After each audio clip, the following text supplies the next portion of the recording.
الحمد لله الحمد لله رب العالمين نحمده ونستعينه ونستغفره ونؤمن به ونتوكل عليه ونعوذ بالله من شرور أنفسنا ومن سيئات أعمالنا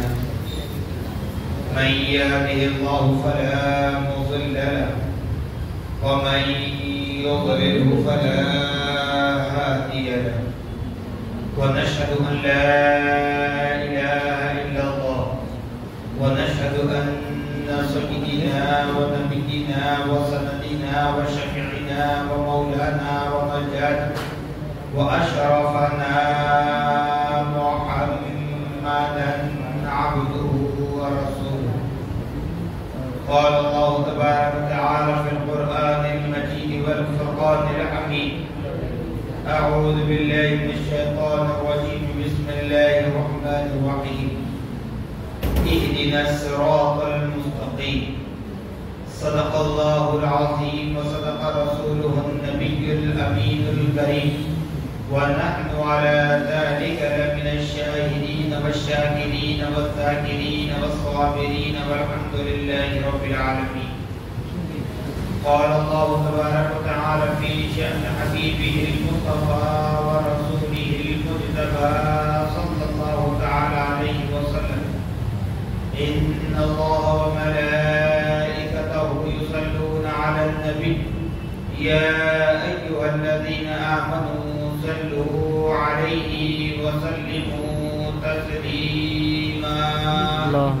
اللهم صل على سيدنا شفيعنا مولانا محمد كما تحب وترضى بأن تصلي عليه صلى الله تعالى عليه وسلم. نبی اور آل نبی پر ایک مرتبہ آواز بلند درود پاک پڑھیں: اللهم صل على سيدنا شفيعنا مولانا محمد مع الجود والكرم منبع العلم والحلم والحكم وآله وأصحابه وبارك وسلم. صلاة وسلاما عليك يا رسول الله صلى الله تعالى عليك وعلى آلك وأصحابك وأزواجك وذرياتك وأهل بيتك أجمعين. سبحان ربك رب العزة عما يصفون وسلام على المرسلين والحمد لله رب العالمين. الحمدللہ، تمام تعریفیں اس ذات اقدس کے لیے ہیں جو سارے عالموں کا پروردگار ہے، جس نے ساری کائنات کو پیدا فرمایا، ساری کائنات کو روزی دے رہا ہے، میدان محشر کا مالک و مختار ہے. یقیناً اس خدا رب ذوالجلال کا بڑا ہی شکر احسان عظیم ہے کہ رب کعبہ نے ہم اور آپ کو اپنے نبی مکرم رسول محتشم صاحب لولا باعث تخلیق کائنات فخر موجودات حضور تاجدار مدینہ حضرت محمد مصطفیٰ احمد مجتبیٰ صلی اللہ تعالی علیہ وسلم کی امت بابرکت میں پیدا ہونے کا اعزاز بخشا. صاحبو، ہمارا یہ درس قرآن آج خلیفہ رسول اللہ صلی اللہ علیہ وسلم امیر المومنین حضرت سیدنا عثمان بن عفان ذو النورین رضی اللہ تعالیٰ عنہ کے نام سے موضوع کیا جاتا ہے. جیسا کہ سورہ فاتحہ میں اللہ رب العالمین ارشاد فرما رہا ہے: اہدنا الصراط المستقیم، یعنی اللہ رب العالمین سے جب بندگان خدا یہ التجا کرتے ہیں، تمام تعریفیں اللہ ہی کے لیے ہیں جو رحمان ہے، رحیم ہے، قیامت کے دن کا مالک ہے. پھر اس کے بعد یہ اقرار کیا جاتا ہے: ایاک نعبد و ایاک نستعین، مولا ہم تیری عبادت کرتے ہیں اور تجھی سے مدد طلب کرتے ہیں. تو اس کے بعد اللہ رب العالمین ارشاد فرماتا ہے اے میرے بندو واقعی تم میری عبادت کرتے ہو اور اس عبادت کے ذریعے اس ذکر کے ذریعے مجھ کو راضی کرنا چاہتے ہو تو اس بات کو ذہن میں رکھ لیں کہ تمہارے اعمال صالحہ تمہاری عبادات ریاضات ذکر و اذکار سب کے سب ڈائریکٹ میری بارگاہ میں قبول ہونا امپاسبل ہے۔ کیوں کہ عبادت کیسے کی جائے پہلے اس کو سیکھنا ہے۔ تو کیسے سیکھیں گے؟ تو صاحب قرآن سے سیکھنا ہے۔ اب صاحب قرآن ہمارے درمیان نہیں ہے، جلوہ گر نہیں ہے ظاہری اعتبار سے، پیارے آقا محمد رسول اللہ صلی اللہ علیہ وسلم کہ ان کے سامنے بیٹھ کر زانوئے ادب طے کریں، کچھ حاصل کریں۔ جب ہماری نظروں سے پوشیدہ آئیں تو پتہ جاتا ہے اہل بیت صحابہ ہیں، اب وہ بھی ہمارے درمیان نہیں رہے، نہ اہل بیت ہیں، نہ ازواج مطہرات ہیں، نہ صحابہ ہیں۔ معاف کرنا، اہل بیت سے مراد حسنین کریمین ماں فاطمہ رضی اللہ تعالیٰ عنہ، حضرت علی کرم اللہ وجہ کریم رضی اللہ تعالیٰ، یہ شخصیات ہمارے درمیان جلوہ گر نہیں ہے۔ اہل بیت سے جن کا تعلق ہے وہ آخر میں آئے گے کیسے آئے؟ صحابہ، صحابیات، تابعین، تابعات، تبع تابعین، تبع تابعات، مفسری، محدثی، فقہا، ائمہ اربعہ، سلاسل طریقہ، ان میں سے کوئی بھی ہمارے درمیان جلوہ گر نہیں ہے، سب ہماری نظروں سے پوشیدہ ہیں۔ تو بتایا گیا علماء انبیاء کے وارث ہیں اور نبی کی آل میں سے جو چلتے آ رہے ہیں، حضرت علی کرم اللہ وجہ کریم رضی اللہ تعالی عنہ کی نسل سے جو چلتے آ رہے ہیں، حسنین کریمین رضی اللہ تعالی عنہما کی نسل سے جن کا تعلق ہے وہ سادات اکرام، وہ مشائخین اعظام، ان کے سامنے ہمیں زانوئے ادب طے کرنا ہوگا، ان کے سامنے ہمیں زانوئے ادب طے کرنا ہوگا، تب جا کر اس بات کا علم ہوگا کہ عبادت ہمیں کیسی کرنی ہے، ذکر و اذکار ہمیں کیسے کرنا ہے، رب کو ہمیں کیسے منوانا ہے، رسول اکرم صلی اللہ تعالی علیہ وسلم کا پتہ ہمیں کیسے مل پائے گا، یہ سب جاننے کے لیے آج ہمارے درمیان جو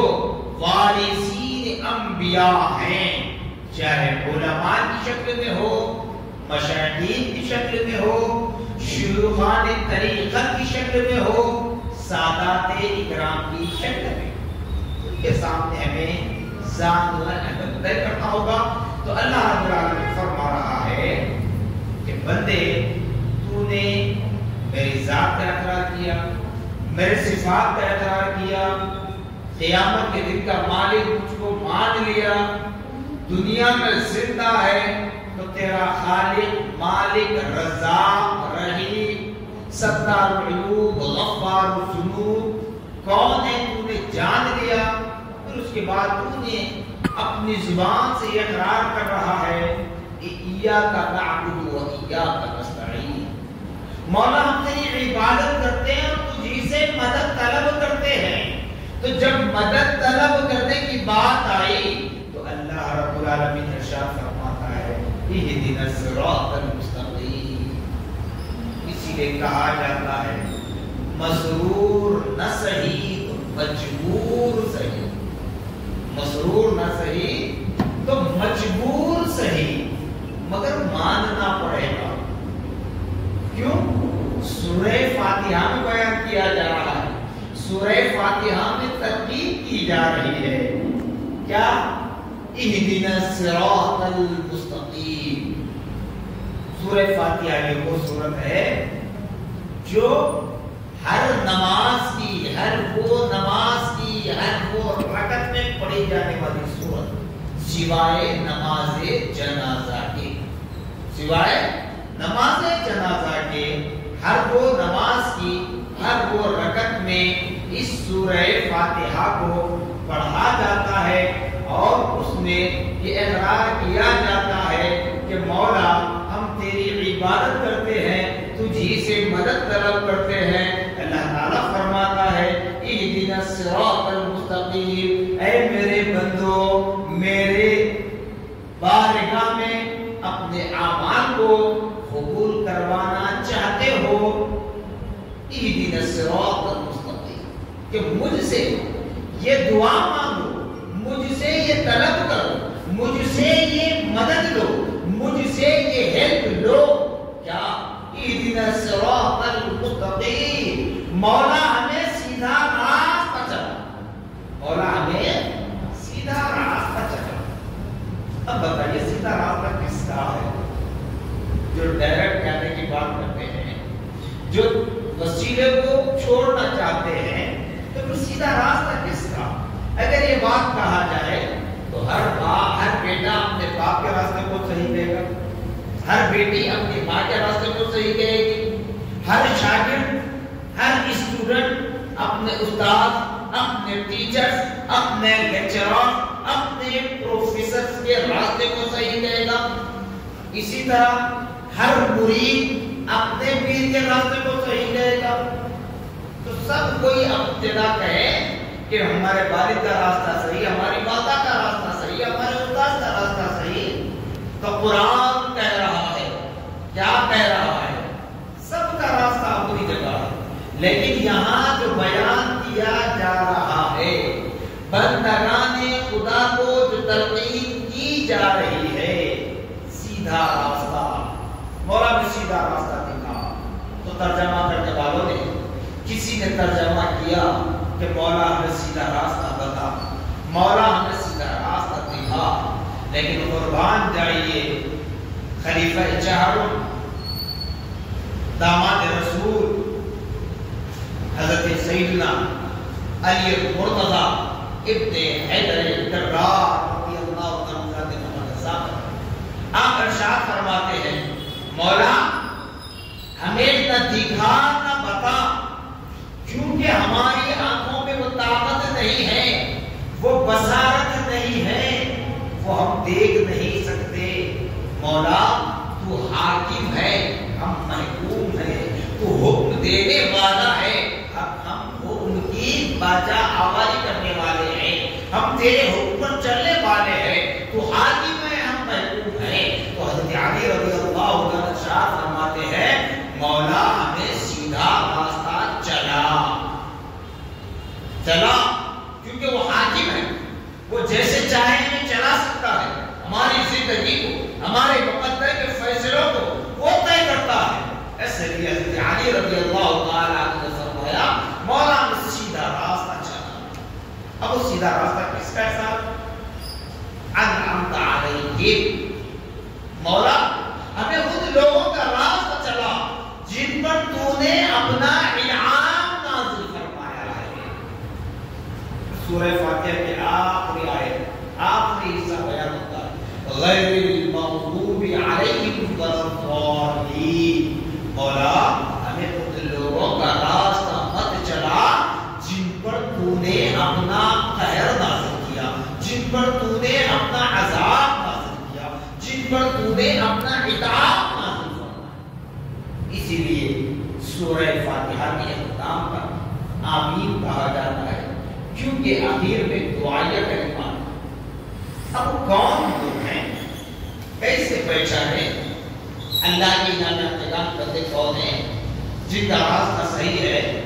جن کے راستے پر چلنے کی دعا ہم رب سے مانگ رہے ہیں، چاہے نماز میں ہو یا نماز کے باہر، وہ کون لوگ ہوں گے؟ چوتھے پارے میں بتایا جاتا ہے انعم اللہ علیہم من النبیین والصدیقین والشہداء والصالحین وحسن اولئک رفیقا۔ اللہ پاک نے اپنے انعام یافتگان، اپنے محبوب برگزیدہ بندوں کو 4 حصوں میں بانٹا، 4 حصوں میں ڈیوائڈ کیا ہے۔ انعم اللہ علیہم من النبیین، اللہ پاک نے جو انعام نازل فرمایا اللہ کے بھیجے گئے انبیاء اور رسول نے، والصدیقین، صدیقین، اب صدیق اگر عربی گرامر کے اعتبار سے اس کا ٹرانسلیشن کریں، ترجمہ کریں، صدیق کے معنی آتے ہیں سچا، صدیقین سچوں کی جمع۔ اب وہ سچے کون ہیں؟ جیسے پہلے مثال میں بتا دیا کسی طرح سے ہر کوئی اپنے اپنے بڑوں کو کہے گا تو ویسے ہی ہر چھوٹا اپنے بڑے کو سچا کہے گا، لیکن صدیقین سے مراد صحابہ اکرام کی جماعت، والشہداء، تیسرے نمبر پر آ رہے شہداء۔ شہداء بدر کے بھی شہداء ہیں، احد کے بھی شہداء ہیں، جی میدان کربلا کے بھی شہداء ہیں، بلکہ مفسرین یہاں یہ بھی بتاتے ہیں اگر کوئی بندے مومن اس پرفتن دور میں، اس پرآشوب دور میں اللہ پاک کی رضا حاصل کرنے کے لیے، رسول اکرم صلی اللہ تعالی علیہ وسلم کی رضا حاصل کرنے کے لیے، دین اسلام کے پرچم کو بلند کرنے کے لیے اپنی جان کا نذرانہ پیش کرتا ہے، اپنا خون بہا دیتا ہے، اپنا سر کٹوا دیتا ہے، تو فرمایا جا رہا ہے وہ بھی شہداء میں شامل، وشہداء والصالحین، شہداء مرحلہ، چوتھا طبقہ صالحین۔ یہاں پر بھی عربی گرامر کے اعتبار سے اگر بات کریں، نیک لوگ، نیک کون ہیں؟ ہر نماز پڑھنے والا نیک نہیں ہو سکتا، ہر روزہ رکھنے والا نیک نہیں ہو سکتا، ہر زکات دینے والا نیک نہیں ہو سکتا، ہر حج کرنے والا نیک نہیں ہو سکتا۔ قرآن کے اس ترجمے کے اعتبار سے بتا رہا ہوں، یہاں جو فضیلت بتائی جا رہی ہے اللہ کے انعام یافتگان بندوں کو جو فضیلت حاصل ہے اس اعتبار سے بتا رہا ہوں، معاف کرنا کسی پر کوئی طنز نہیں ہے، یہاں تک کہ مساجد اللہ کے گھر ہوا کرتے ہیں، مسجد بنانے والا بھی نیک نہیں ہو سکتا، مدرسہ بنانے والا بھی نیک نہیں ہو سکتا۔ والصالحین، نیک وہ لوگ ہیں جنہوں نے اپنے آپ کو فنا فی الشین کر دیا، اپنے آپ کو فنا فی الشین کر کے فنا فی رسول اللہ کر دیا، اس کے بعد اپنے آپ کو فنا فی اللہ کر دیتا ہے، اپنے آپ کو اللہ کے لیے قربان کر دیتا ہے، دین اسلام کے لیے قربان کر دیتا ہے، اسلام کے لیے اپنے آپ کو وقف کر دیتا ہے۔ نہ اسے کھانے کی کوئی خواہش ہوتی ہے، نہ پہننے کی کوئی خواہش ہوتی ہے، نہ کسی اور چیز کی طلب ہوتی ہے، بس اس کی زبان سے ایک ہی لفظ جاری ہوتا ہے، اللہ اللہ اللہ اللہ۔ پھر اس کے بعد اگر ہو تو ایک ہی لفظ ہوتا ہے کلمہ یا رسول اللہ انظر حالنا، اے نبی محمد رسول اللہ صلی اللہ علیہ وسلم ہماری حالتوں پر رحم فرمائیے، ہماری حالتوں پر نظر کرم ڈالیے۔ تو وہ لوگ ہیں، وہ لوگ کون ہیں؟ والصالحین نے جو اولیاء اکرام کی جماعت ہے، اولیاء اکرام کی جماعت جی۔ تو اس طرح اللہ پاک نے اپنے انعام یافتگان بندوں کو تقسیم کیا، ان کو فالو کرنا یہ ہمارے ایمان کی سچی محبت ظاہر ہوگی اور ہمارا ایمان، ہمارا عقیدہ سلامت رہے گا۔ اگر ان کے راستے سے ہٹ جائیں تو پھر دوسری جگہ اللہ کا غضب۔ اب اللہ کے غضب میں کون ہے؟ شیطان ہے۔ شیطان کا راستہ جہنم میں لے جاتا ہے۔ اللہ کے انعام یافتگان بندوں کے راستے پر چلو تو تمہارا راستہ جنت، تمہارا ٹھکانہ جنت، جہاں رب کا دیدار بھی نصیب ہوگا، رب کی قربت بھی نصیب ہوگی، اور ہمیشہ ہمیشہ ہمارے لیے ٹھکانہ جنت ہوگا۔ تو اس اعتبار سے جہاں ذی الحجہ کے مہینے میں ہم نے 10 تاریخ کو عید الاضحیٰ کی عید منائی، نماز پڑھی، اللہ رب العالمین نے جن جن کو توفیق دی یا پھر جن کے دلوں میں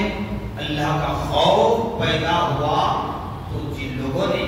اللہ کی راہ میں اللہ کی رضا کے لیے سنت ابراہیمی پر عمل کرنے کے لیے قربانی دیے، اللہ پاک ان کی قربانیوں کو قبول فرمائے، تمام عالم اسلام کے مسلمانوں کے اعمال صالحہ قبول فرمائے۔ تو اسی طرح ذی الحجہ میں ایک اور تاریخ ہمارے لیے یادگار ہے،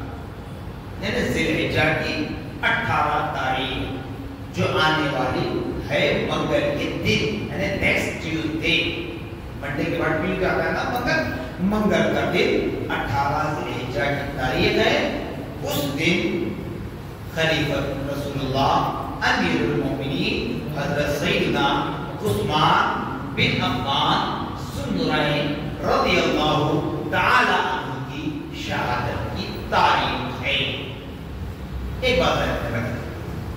یہاں پر ابھی کچھ عرصے سے اختلافات ہو رہے ہیں۔ بتایا جاتا ہے کہ حضرت عثمان غنی رضی اللہ عنہ کی شہادت ایام تشریق کے درمیان کی دن یعنی 12 ذی الحجہ کا دن، تو وہاں پر ایک بات کی وضاحت کر دوں، جو ہم اہل سنت والجماعت کہتے ہیں، تو اہل سنت والجماعت کے عقیدے کے اعتبار سے یہ بتایا جاتا ہے انبیاء و رسول ہوں، نبی مکرم صلی اللہ علیہ وسلم کی ازواج مطہرات ہوں، اولاد امجاد ہوں، اہل بیت اطہار ہوں، صحابہ ہوں، صحابیات ہوں، تابعین ہوں، تابعات ہوں، تبع تابعین ہوں، تبع تابعات ہوں، مفسرین، محدثین، فقہاء، ائمہ اربعہ، سلاسل طریقت کے بانیان، بزرگان دین، علماء اعظام، مشائخ اکرام، سادات اکرام، اولیاء اللہ، جن میں سے کسی کے نام پر کبھی بھی آپ فاتحہ دے سکتے ہیں، ان کے نام ایصال کر سکتے ہیں، یقیناً آپ کو برکت ملے گی، آپ کے دسترخوان میں، گھر میں، کمائیوں میں، نسلوں میں، سب پر۔ لیکن خاص دنوں میں، خاص تاریخوں میں عمل کرنا یہ اور بھی ہمارے لیے بہتر رہے گا، کیونکہ اللہ کی خاص رحمتوں کا نزول ہوگا۔ اگر کوئی 12 ذی الحجہ کہتے ہیں تو ٹھیک ہے، 12 ذی الحجہ کو حضرت عثمان غنی رضی اللہ عنہ کا ذکر کر کوئی منع نہیں کرے، لیکن اس کو حجت نہ بنائیں،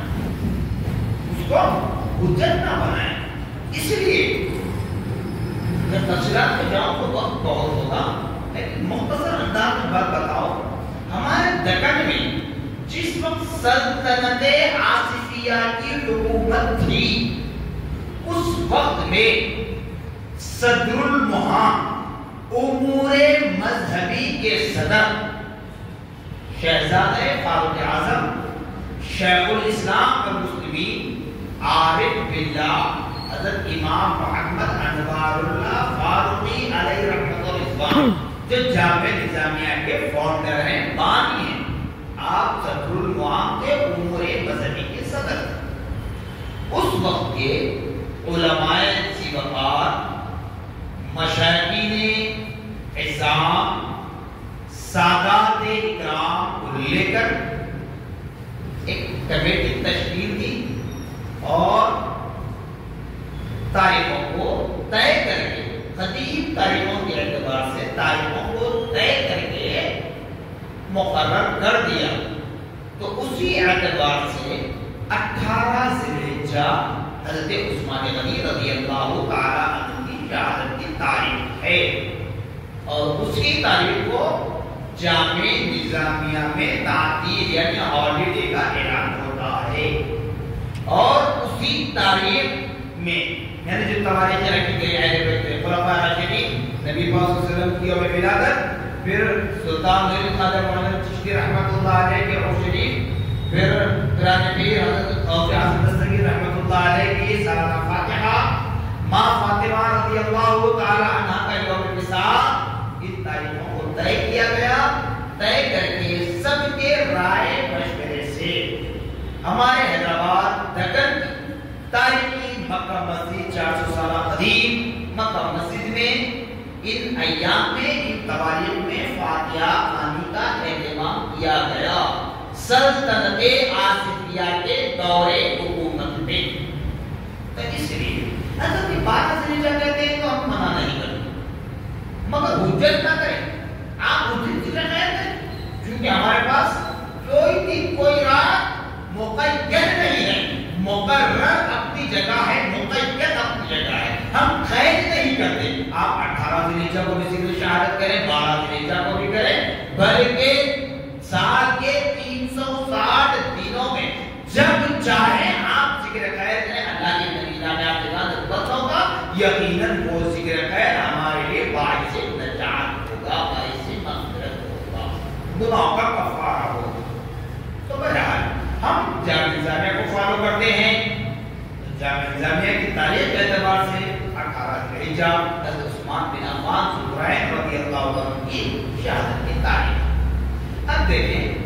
آپ کا نام نامی اسم گرامی حضرت سیدنا عثمان بن عفان جو کہا جاتا ہے، آپ کے والد بزرگوار کے نام سے آپ کو جوڑا گیا، کنیت بن عفان یعنی آپ کے والد کے نام سے۔ ذوالنورین، ذوالنورین کا مطلب نور، ذوالنورین دو نور والے۔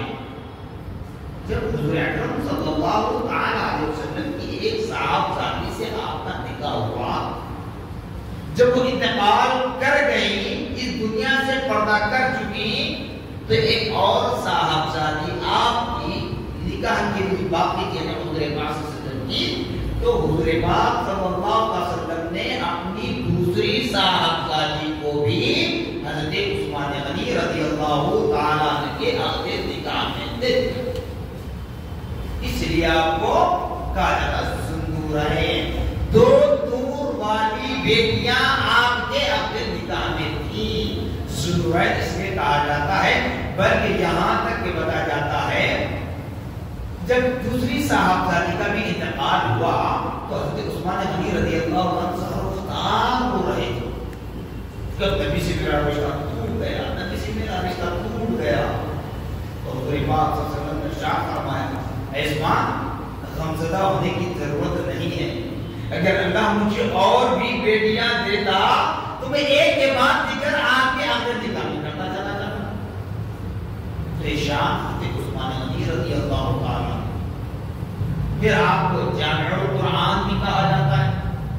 جیسے رمضان کے تراویح پڑھتے ہیں، تراویح میں تراویحات یعنی 4 رکعت کے بعد جو تراویح پڑھتے ہیں، تسبیح پڑھتے ہیں، تیسری تسبیح میں یعنی چوتھی تسبیح 16ویں رکعت کی چوتھی تسبیح میں جب حضرت عثمان غنی رضی اللہ عنہ کا نام لیا جاتا، جامع القرآن کہا جاتا۔ کیوں کہا جاتا؟ اس لیے کہ قرآن مقدس جو نازل ہوا وہ اس طرح نہیں تھا جس طرح آج ہم اپنے ہاتھوں میں دیکھ رہے ہیں۔ جب جب اللہ پاک چاہتا یا جب جب نبی مکرم صلی اللہ علیہ وسلم کو ضرورت پیش آتی تب تب قرآن نازل ہوتا۔ تو حضور پاک صلی اللہ علیہ وسلم کے پاس جب قرآن اترتا، جبرائیل آ کر سناتے تو حضور پاک صلی اللہ علیہ وسلم صحابہ کے درمیان پڑھ کر سناتے، تو ان میں سے کچھ صحابہ یاد کر لیتے تھے اور کچھ صحابہ ہڈیوں پر، پتوں پر جو چیز مل جاتی اس پر لکھ کر محفوظ کر لیتے۔ جب حضور پاک صلی اللہ علیہ وسلم اس دار فانی سے داعیہ کو لبیک کہے، حضرت ابو بکر صدیق رضی اللہ تعالیٰ پہلے خلیفہ امیر منتخب ہوئے، رائے مشورہ ہوا، تفصیلات میں نہیں جا رہا ہوں، رائے مشورہ ہوا، قرآن جمع کریں، قرآن کی تجوید کریں، یعنی سوروں کی ترتیب، پاروں کی ترتیب، رکوعوں کی ترتیب، رباع، نیف، ثلث کی جو جتنی بھی ترتیبیں ہیں یہ تمام کے تمام اس ترتیب سے قرآن نازل نہیں ہوا۔ قرآن میں شروع کے بعد حضرت ابو بکر صدیق رضی اللہ عنہ کے دور خلافت میں قرآن کی تدوین کا کام شروع ہونے کے بعد ابھی کام مکمل نہیں ہوا، اس سے پہلے حضرت ابو بکر صدیق رضی اللہ عنہ بھی دائے پانچ کے بلند میں تو جتنا جمع ہوا تھا وہ قرآن حضرت عمر فاروق رضی اللہ عنہ پر بھیجا گیا۔ پھر حضرت عمر فاروق رضی اللہ عنہ کی دور حکومت میں، دور خلافت میں تدوین کا کام چلتا رہا۔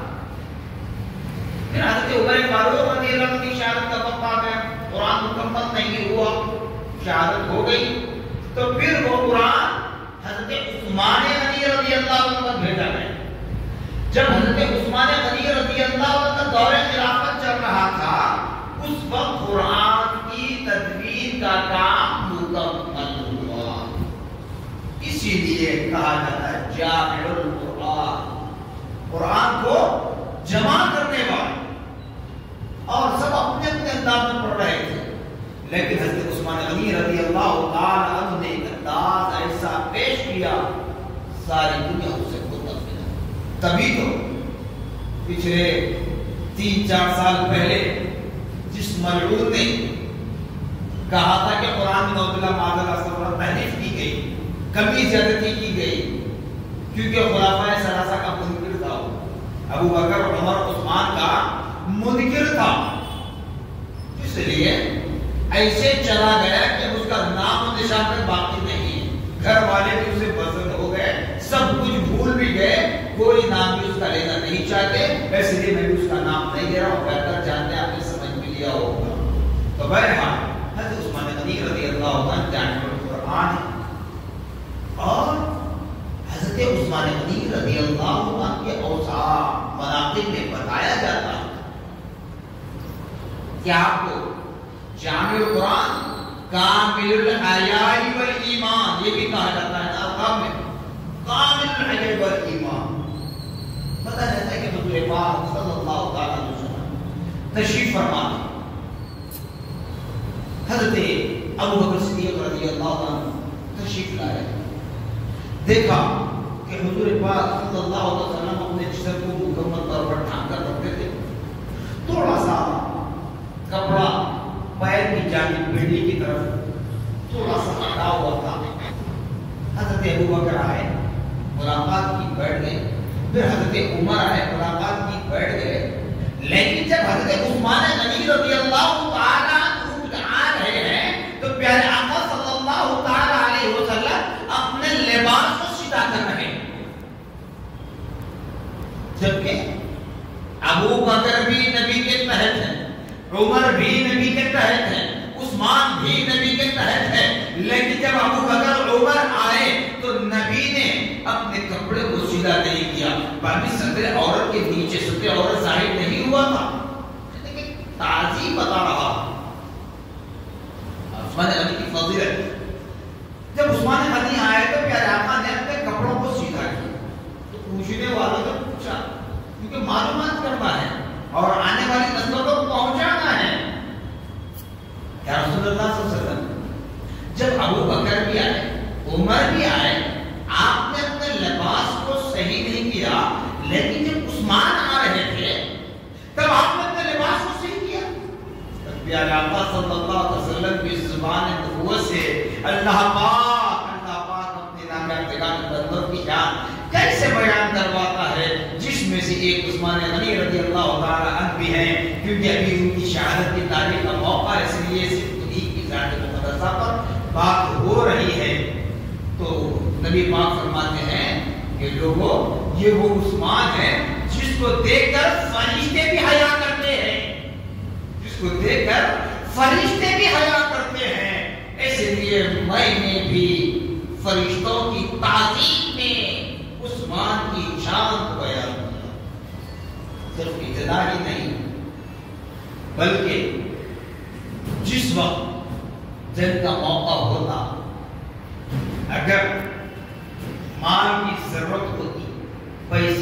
ضرورت ہوتی، ہتھیار کی ضرورت ہوتی،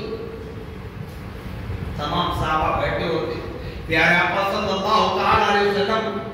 تمام صحابہ کی بیٹھے میں کھڑے رہ کر اعلان کرتے کہ اتنا پیسہ چاہیے. بتایا جاتا ہے کہ عثمان غنی اٹھ کر فرماتے ہیں یا رسول اللہ میں حاضر کر دوں، گھوڑے چاہیے میں دے دوں. جتنے ساز و سامان کے لیے حضور پاک صلی اللہ علیہ وسلم کی جانب سے اعلان ہوتا، ہر بات پر عثمان غنی رضی اللہ عنہ اٹھ کر فرماتے ہیں یا رسول اللہ میں حاضر کر دوں گا، میں پیش کر دوں گا، میں خدمت میں بھجوا دوں گا. آخر میں نبی پاک صلی اللہ علیہ وسلم نے فرمایا اے عثمان بیٹھ جاؤ، اے عثمان بیٹھ جاؤ کہ اب ساری جنت کے حقدار تم ہی ہوگے، دوسروں کو بھی موقع دو. ساری جنت کے حقدار کہ تم اکیلے بن جاؤ گے، دوسروں کو بھی موقع دو. اسی طرح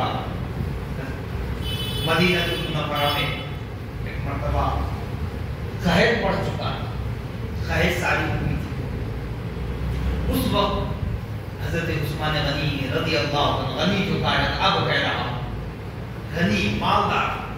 آج ہمارے درمیان بہت سارے مالدار ہیں، الحمدللہ الحمدللہ سبحان الحمدللہ، اللہ ہمیں بہت اور بھی نوازے. لیکن اگر مسلمانوں کے اعتبار سے اگر بات کروں تو 70% لوگ مالدار ہیں، الحمدللہ. اللہ کا احسان، رسول اللہ کا صدقہ ہے نا. مالدار ملک شام سے آپ کا تجارتی قافلہ واپس آ رہا تھا. کئی اونٹ کئی گھوڑے لدے ہوئے ہیں، سامان بھرا ہوا ہے، اشرفیاں دینار بھرے ہوئے ہیں. مدینے میں قحط ہے، آزمائش بتانا مقصد ہے. اب کوئی یہ نہ سمجھے کہ جہاں حضور پاک صلی اللہ علیہ وسلم کا نفس نفیس باقاعدہ حیات ہو وہاں پر قید کیوں، قحط ساری کیوں؟ ارے بابا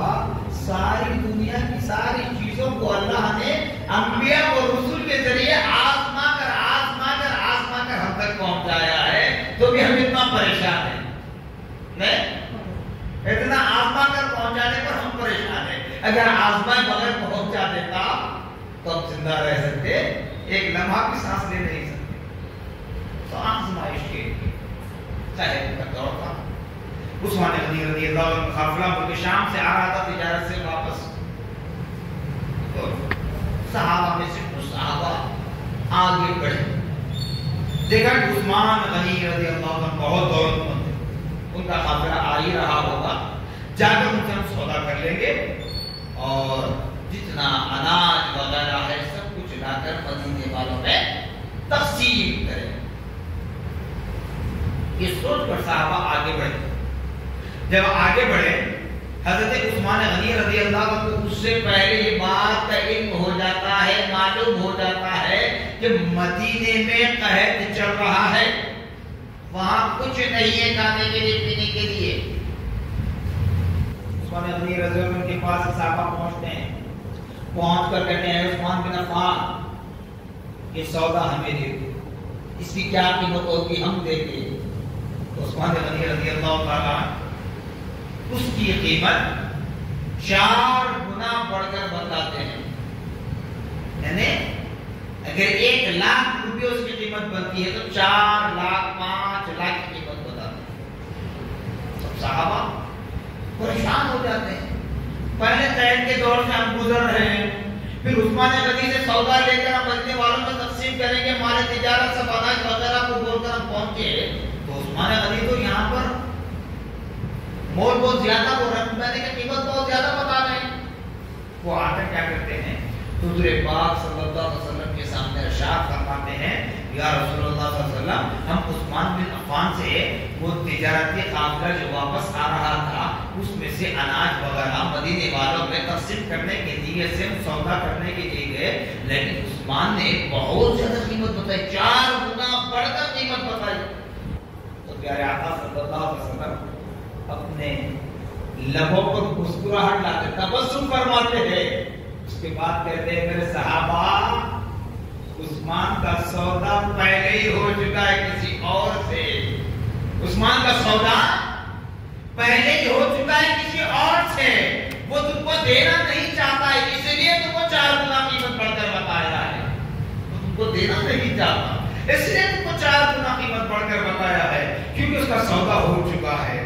سودا کیا ہوا تھا؟ تو جیسے ہی حضرت عثمان غنی رضی اللہ تعالیٰ مدینے کی سرحد پر پہنچتے ہیں تو اپنے خاصدوں کے ساتھ، اپنے خاصدوں کے ہمراہ، نوکر چاکر جو تھے ان کے ہمراہ سارے کا سارا مال دولت اناج سب کا سب مدینہ میں بھیج کر پیارے آقا صلی اللہ علیہ وسلم کی خدمت میں پیش کر دیتے ہیں۔ تب نبی بتاتے ہیں کہ میرے صحابہ دیکھو عثمان نے اللہ اس کے رسول سے پہلے سودا کر لیا تھا، اس لیے تم کو دینا نہیں چاہا، اس لیے اتنی قیمت بڑھ کر تمہیں بتائی، تم اس وقت نربس ہو چکے تھے، لیکن عثمان سے ناپسند ناراضگی مت رکھو، بلکہ یہ اللہ اس کے رسول سے سودا کر چکا ہے۔ تو حضرت ایک بانی جامع نظامیہ علیہ رحمت و رضوان خلفائے راشدین کی جہاں تعریف و توصیف بیان کرتے ہیں،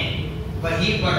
حضرت عثمان غنی رضی اللہ تعالی عنہ کی توصیف میں یہ بیان کرتے ہیں، ماں عائشہ صدیقہ رضی اللہ تعالی عنہ کی روایت کو لے کر کہ حضور پاک صلی اللہ تعالی علیہ وسلم نے اس وقت جو قید کی عالم میں عثمان غنی نے جو سارا مال و متاع دولت اناج اشرفیاں سب کچھ نبی کی بارگاہ میں پیش کر دی تھی، اللہ اس کے رسول کی رضا کے لیے کوئی پیسہ لیے بغیر کوئی قیمت نہیں لی، ساری کی ساری دولت دے دی۔ تب ماں عائشہ صدیقہ رضی اللہ عنہا فرماتی ہیں حضور پاک صلی اللہ تعالی وسلم نے اپنے نبوت والے ہاتھوں کو دراز کر کے دعا فرمائی، یہاں تک کہ بغل کی بیان نظر آنے لگی، بغل کے حصے نظر آنے لگے، اتنا دراز کر کے اللہ پاک کے حضور نے دعا فرمائی، مولا تعالی عثمان کو اسی طرح سخی بنا، اس کی نسل کو سخی بنا، کہ جہاں مدینے والے تیرے آزمائش میں مبتلا تھے، ایسے عالم میں مولا تیری توفیق سے، تیری عنایت سے، تیرے فضل و کرم سے عثمان نے اپنے سارے مال کو قربان کر دیا، مولا تو اس کی نسلوں میں برکت عطا فرما، مولا تو اس کی نسلوں کو اسی طرح سخی بنا دیا۔ بہرحال ایمان پر عثمان غنی رضی اللہ تعالی عنہ اسی طرح کار خیر میں بڑھ چڑھ کر حصہ لیا کرتے تھے، حضور پاک صلی اللہ علیہ وسلم کے فرمان کو کبھی خالی جانے نہیں دیا کرتے تھے۔ تو 18 ذوالحجہ کا دن بالآخر وہ عاشق رسول، وہ داماد رسول، وہ خلیفہ رسول اللہ امیر المومنین حضرت سیدنا عثمان بن عفان ذوالنورین رضی اللہ تعالی عنہ کو شہید کر دیا۔ جس وقت آپ قرآن پاک کی تلاوت کر رہے تھے، بتایا جاتا ہے حسبنا اللہ ونعم الوکیل، اس آیت کو دوہرا رہے تھے، اس آیت کی تلاوت کر ہی رہے تھے، کسی ملزم نے آپ کو شہید کر دیا، کہہ رہے تھے کہ میرا اللہ میرے لیے کافی ہے، ہمارا رب ہمارے لیے کافی ہے۔ اور حضرت عثمان غنی رضی اللہ تعالیٰ کو شہید کرنے کے لیے اتنا محاصرہ کیا گیا میرے بھائی، اسی لیے میں نے کہا کہ اللہ پاک نے ہم کو بڑی آسانی کے ساتھ اس اسلام کی دولت سے سرفراز فرمایا ہے، نہ ہمیں جان قربان کرنے کی نوبت آئی، نہ ہمارے گھر اجڑنے کی نوبت آئی، نہ ہمارے سر کٹوانے کی نوبت آئی، نہ ہمارے خون بہانے کی نوبت آئی، نہ ہمارے گھر کو قربان کرنے کی نوبت آئی، نہ ہمارے مال کو قربان کرنے کی نوبت آئی، بلکہ بڑی آسانی کے ساتھ یہ اسلام ہمارے درمیان آ پہنچا ہے۔ تو حضرت عثمان غنی رضی اللہ تعالی عنہ قرآن پاک کی تلاوت کرتے ہوئے شہید ہوتے ہیں۔ کسی سواریوں کی یہ مجال نہیں تھی، دشمنان اسلام کی مجال نہیں تھی، آپ سامنے سے آ کر حملہ نہیں کر پاتے تھے، لیکن گھر کا محاصرہ کیا گیا، جب گھر پر بھی اللہ کے وہ نیک بندے دربان بن کر کھڑے ہوئے تھے، اللہ کے فرشتے اس گھر کی حفاظت کر رہے تھے، تو نادان پیچھے سے گھر پر آپ کے چڑھائی کرتے ہیں اور پیچھے سے حملہ آور ہوتے ہیں۔ عثمان غنی رضی اللہ تعالی عنہ کو قرآن پاک پڑھتے ہوئے آپ کو شہید کرتے ہیں۔ اِنَّا لِلَّهِ وَإِنَّا إِلَيْهِ رَاجِعُونَ۔ یقیناً یہ مسلمانوں کے لیے بہت عظیم دن ہے۔ 18 ذی الحجہ کی تاریخ بڑی یادگار ہے، اس کے بعد کا مہینہ بھی بڑا معتبر ہے، بڑا یادگار ہے۔ انشاءاللہ زندگی باقی رہے، آپ کا ہمارا ملت ہو تو پھر ان ایام میں بھی ہم اس مبارک مہینے کی تعظیم بھی بتائیں گے، اس مبارک مہینے کی تاریخ کو بھی بتائیں گے انشاءاللہ۔ تو اگر ہو سکے تو 18 ذی الحجہ